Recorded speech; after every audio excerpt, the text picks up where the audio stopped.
बिस्मिल्लाहिर्रहमानिर्रहीम। अस्सलाम वालेकुम नाज़रीन।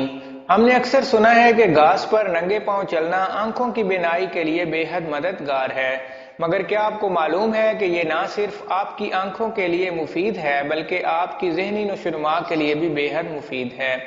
हम अपनी आज की इस वीडियो में बताने जा रहे हैं कि सुबह सवेरे घास पर नंगे पांव चलने से जिस्म में क्या हैरत अंगेज असरात रूनुमा होते हैं।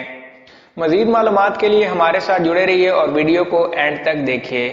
अगर आपने अभी तक हमारे चैनल को सब्सक्राइब नहीं किया तो प्लीज हमारे चैनल को सब्सक्राइब करें, वीडियो को लाइक करें और बेल आइकन को जरूर प्रेस करें ताकि हमारी आने वाली हर न्यू मालूमाती वीडियो का नोटिफिकेशन आप तक बार वक्त पहुंच सके।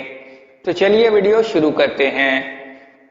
ताज़ा ऑक्सीजन आपके जिस्म के निज़ाम को बेहतर बनाती है। सूरज की रोशनी से हासिल होने वाले विटामिन डी हड्डियों को मजबूत बनाते हैं और पुरसकून माहौल आपके तमाम जिस्म और दिमाग को सुकून फराहम करता है।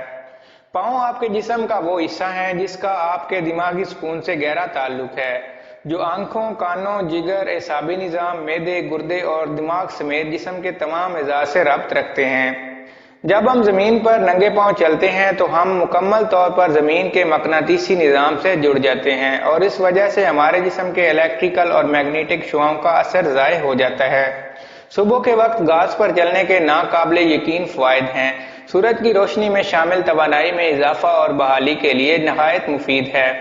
आजकल हर दूसरा शख्स हड्डियों में दर्द की शिकायत करता नजर आता है। ये परेशानी जिस्म में विटामिन डी की कमी के बायस होती है।